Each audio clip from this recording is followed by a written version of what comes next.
The first award I'm going to give out today is the Reverse Eli Manning Award. It relates to the New York Jets, and it relates to what Eli Manning did back in 2004 when he was drafted by the then San Diego Chargers. And the message is not to Zach Wilson specifically, because there isn't a damn thing he can do about it, but this is the future Zach Wilson. This is the guy who finds himself drafted or potentially drafted by a team that is in position to draft him for one very important reason. The team stinks.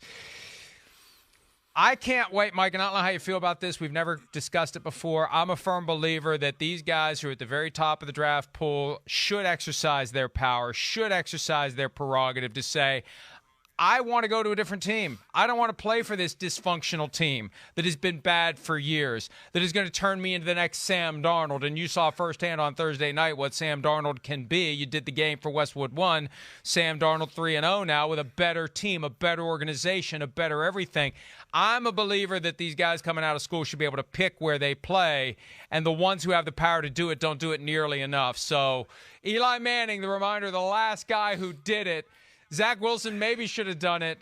There's got to be somebody out there who learns from this and thinks about it in the future.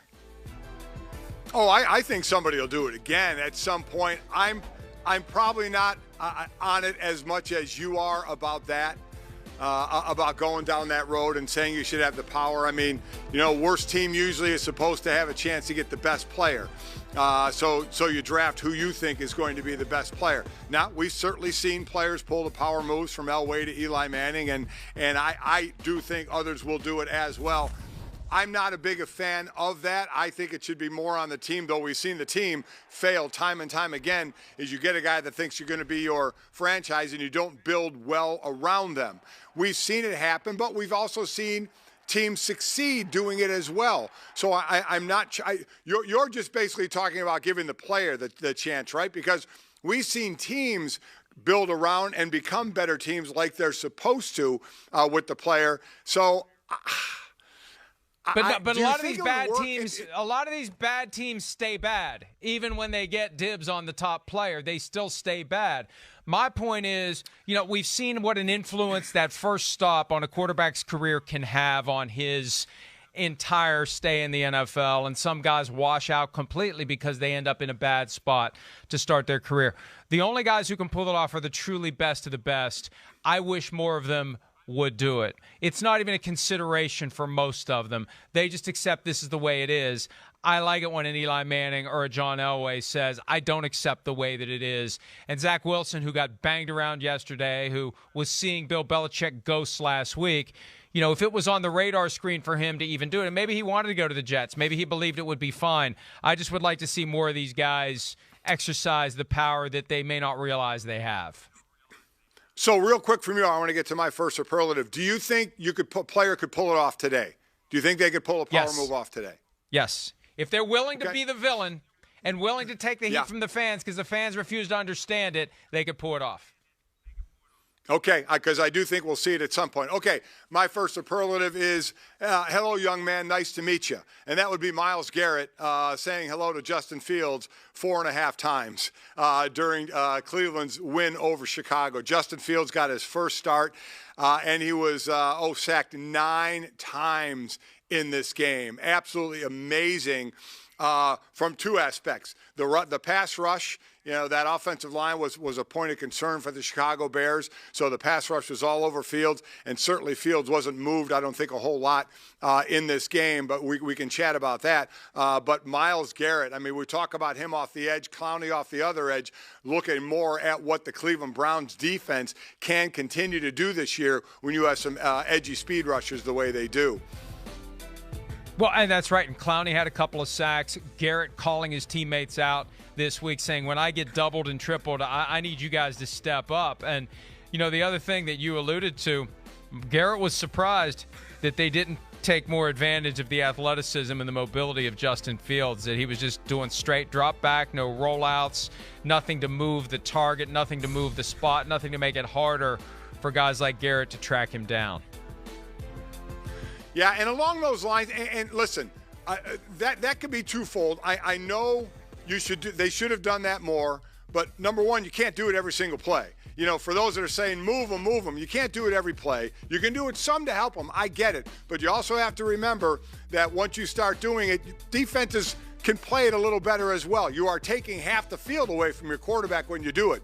He usually has a short option, a medium option, and sometimes a longer option, or he can run. Now, could that have helped Justin Fields a little bit? I think it could have helped them some, but in all honesty, they were way overmatched. And those edge guys are just so fast. Different world in the NFL. Justin Fields getting caught and run down on some of these plays. So while I do think he could have, without question, could have been moved more, not really sure how much of a difference it would have made in this game. Best news for the Browns, too, they have great balance on both sides of the ball. Not many teams are great offensively and defensively. Garrett told me he's very excited about that because that's the recipe for being one of the elite teams in the NFL, having great offense coupled with great defense. And the Browns, maybe, defense had been a liability early on, maybe not as good as we thought it was going to be. Yesterday, they stepped up. Next one for me, this is the Randy Johnson Award. For those of you who remember the time that a bird happened to get in the path of a Randy Johnson fastball, and that bird turned into a puff of feathers. There was a punt yesterday. This one got largely overlooked. One of the PFT writers noticed it and sent it to me. Rondale Moore, the rookie return specialist and receiver for the Cardinals, getting ready to field the punt. There was a flag on the play. The referee actually threw the flag, hit the ball. The ball changed directions, and Rondale Moore muffed the punt because of it. Now, he ended up recovering it, and everything was fine. But I think we may have the play here somewhere. But, yeah, the ball is coming down, and the flag hits the ball. And if I talk long enough, we're actually going to see it. There it is. First drive of the game. Jaguars punt to the Cardinals. And the ball's – and he's like, what? No, what? And he got lucky. Oh, they recovered it. I thought he recovered it. They recovered it there.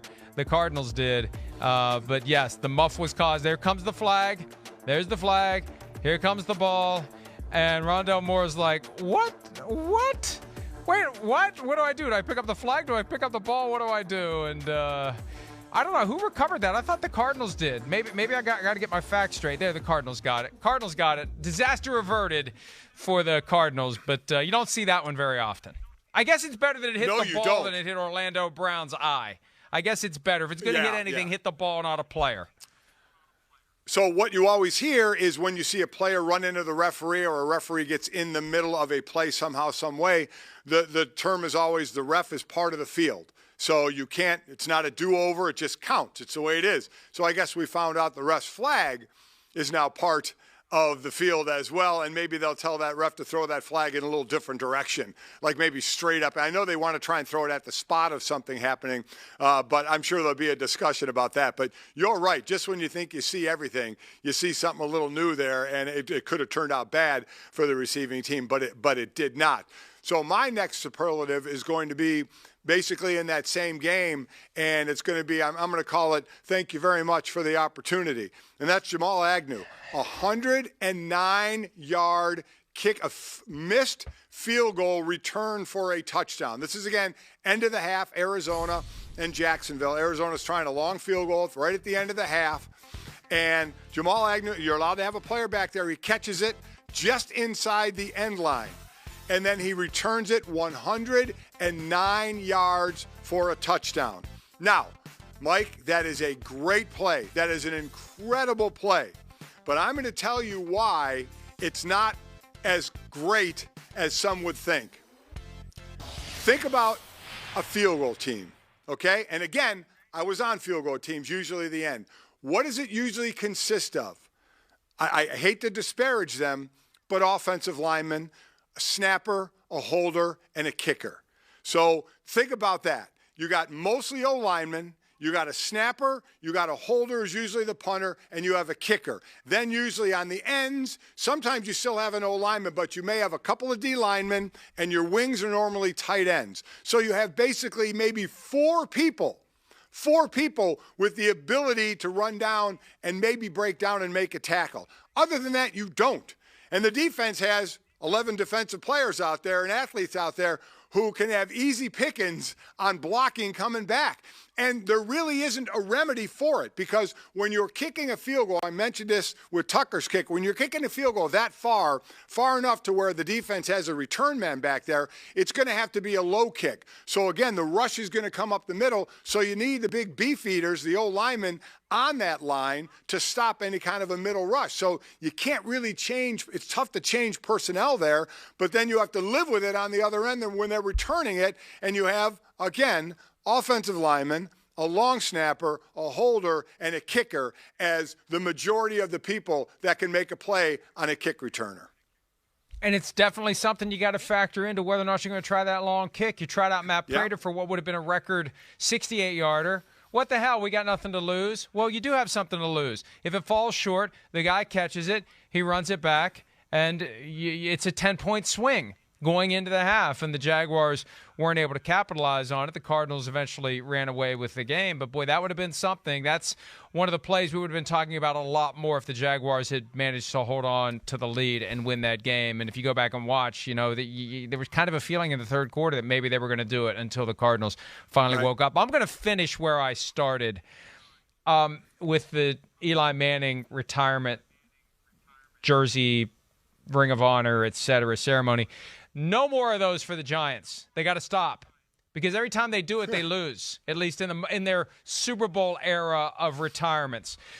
When they did it with Lawrence Taylor back in 1994, they lost to the Vikings on Monday Night Football. When they did it with Phil Simms and Chris Simms looking like he came from the band A Flock of Seagulls with the hair that he had, then they lost to the Cowboys that night. We got a great picture of Chris at that event. And now yesterday, there he is. There's Chris. There is Chris. What a haircut and what a shirt. Wow. But then yesterday, hey, they handpick a cream puff, Mike. The Falcons. Surely they're not going to lose to the Falcons. They lost to the Falcons. So don't do it anymore. Giants, find a different way to do it, because you're going to lose that game. Oh, and November 28th, they're doing it against the Eagles for Michael Strahan. Well, I've already picked the Eagles to beat the Giants, whatever week that is, because the Giants don't win when they honor one of their legends. It's kind of like in college. You want to pick that homecoming game, right, where you usually get a win and make sure everybody's happy, and then it's that college that gets beat on homecoming weekend when, they're kind of like, wait, that's not supposed to work that way. Yeah, Giants kind of the same way there. I'm with you. My last superlative is basically, hey, week one was a little different, and it would be Josh Allen and the Buffalo Bills. They lose week one, but then they go on a 35-0 win in week two, and they put up 43 in week three against Washington. Josh Allen throws for 358 yards, 4 touchdowns, no interceptions. So much like it was Aaron Rodgers in week one saying, wait a minute, that wasn't Aaron, that wasn't that offense, and they've come back obviously strong. Same way with the Buffalo Bills and Josh Allen. That offense did not look good against Pittsburgh in week one. You kind of scratch your head and said, wait a minute, they're built to have that high-scoring offense, and they certainly showed it in the last 2 weeks. Josh Allen really finding his way the last couple of weeks here, and teams just hammering. And this latest one with Washington, boy, Washington, again, this is why, before the season, whenever you say blah, blah, blah on paper looks pretty good, tear up the paper and throw it away. Because everybody talked about how good the Washington defense looked on paper. And there's a big difference in the paper and on the field with what's been going on with them. And the latest to throw all over on them and gain a bunch of yards on them and score a bunch of points on them was Josh Allen and the Buffalo Bills. So they're certainly making that week one loss and low output against Pittsburgh a thing of the past with how they're playing now. Hi, I'm Mike Tirico, and thanks for watching. Make sure to hit subscribe for the latest news and highlights from NBC Sports.